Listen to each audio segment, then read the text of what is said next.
ಅದಾದಮೇಲೆ ಸ್ವಲ್ಪ ಜೀರಿಗೆ. Okay. Jeera. Cumin seeds. Nice.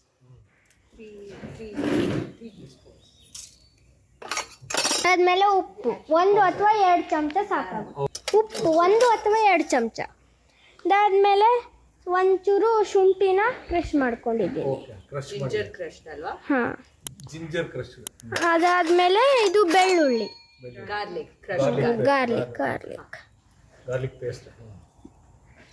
ಅದಾದಮೇಲೆ 2 ಬೌಲು ಬೇಸನ್ ಹಿಟ್ಟು ಅಂದರೆ ಕಡಲೆ ಹಿಟ್ಟು 2 ಬೌಲ್ ಹಾಕೋತಿದ್ದೀನಿ. ಪ್ರೋಟೀನ್ ಜಾಸ್ತಿ ಅಲ್ವಾ ನಿಮ್ಮದು? ಹಾಂ. ಅದಾದಮೇಲೆ 2 ಬೌಲು ಅಕ್ಕಿ ಹಿಟ್ಟು, ರೈಸ್.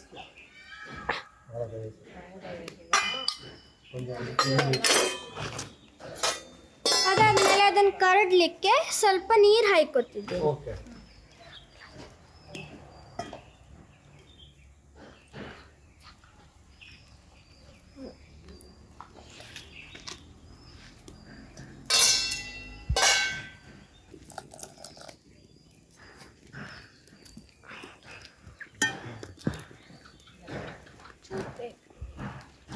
ನೀರು ಜಾಸ್ತಿ ಆದ್ರೆ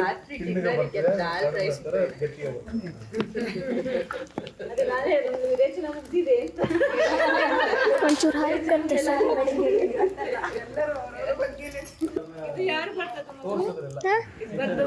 ಅಮ್ಮ.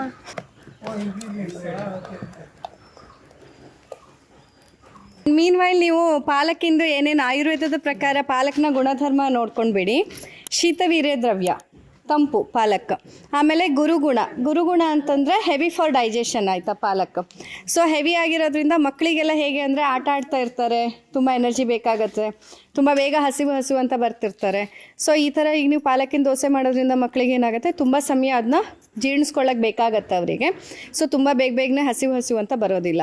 ಆಮೇಲೆ ಸಂತರ್ಪಣ ಅಂತಂದರೆ ನರಿಶ್ಮೆಂಟ್ ಅಂತ, ಹೈಲಿ ನರಿಶಿಂಗ್ ಕ್ವಾಲಿಟಿ ಪಾಲಕಲ್ಲಿರೋದು. ನಂತರ ಬೇಧಿನಿ ಅಂತಂದರೆ ಈಸಿಯಾಗಿ ಬೊವೆಲ್ ಮೂಮೆಂಟ್ ಆಗೋ ಹಾಗೆ ಮಾಡುತ್ತೆ. ಟಾಯ್ಲೆಟ್ ಕ್ಲಿಯರ್ ಆಗೋದಕ್ಕೆ ಕೂಡ ಪಾಲಕ್ ತುಂಬ ಸಹಾಯ ಮಾಡುತ್ತೆ. ಸೊ ಯಾರಲ್ಲಿ ಕಾನ್ಸ್ಟಿಪೇಷನ್ ಆ ಥರ ಇದೆ ಅದು. ಹಾಗೆಯೇ ರಕ್ತಪಿತ್ತಕ್ಕೆ ಇದು ತುಂಬ ಒಳ್ಳೆಯದು. ಇದರ ಗುಣಧರ್ಮದಲ್ಲಿ ಪಾಲಕ್ ರಕ್ತದೋಷ ಮತ್ತು ಪಿತ್ತಕ್ಕೆ ಸಂಬಂಧಪಟ್ಟ ದೋಷದಲ್ಲಿ ತುಂಬ ಒಳ್ಳೆಯದು. ಆದರೆ ವಾತ ಹಾಗೂ ಕಫದವರು ಸ್ವಲ್ಪ ಕೇರ್ಫುಲ್ಲಾಗಿ ಯೂಸ್ ಮಾಡಬೇಕು. ಅದಕ್ಕೆ ನಾವಿಲ್ಲಿ ಅಕ್ಕಿ ಮತ್ತು ಕಡಲೆ ಹಿಟ್ಟನ್ನು ಸೇರಿಸಿರೋ ಅಂಥದ್ದು. ಬಿಕಾಸ್ ವಾತ ಹಾಗೂ ಕಫವನ್ನು ಹೆಚ್ಚುತ್ತೆ ಬರೀ ಪಾಲಕ್. ಈ ಕೆಲವರೆಲ್ಲ ಬರೀ ಪಾಲಕ್ ಜ್ಯೂಸ್ ಎಲ್ಲ ಕುಡಿತೀರಲ್ಲ, ಸೊ ವಾತ ಮತ್ತು ಕಫದೋಷ ಇಂಬ್ಯಾಲೆನ್ಸ್ ಇದ್ದವರು ತುಂಬ ಕೇರ್ಫುಲ್ಲಾಗಿ ಬಳಸಬೇಕು. ಬಿಕಾಸ್ ಅದು ವಾತ ಮತ್ತು ಕಫವನ್ನು ಹೆಚ್ಚು ಮಾಡುತ್ತೆ. ಈಗ ಬಂಡಿ ಬಿಸಿಯಾಗಿದೆ, ಈಗ ದೋಸೆ ಮಾಡಿ.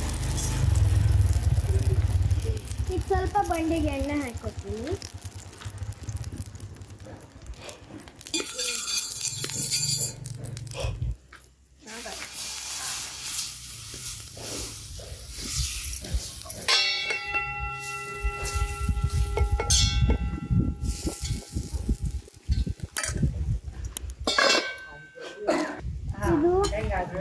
ಈಗ ಸ್ವಲ್ಪ ಬೆಂದಿದೆ, ಅದಕ್ಕೆ ಎಳ್ಸೋದ ಚೆನ್ನಾಗಿ. ಕೆಲವೊಮ್ಮೆ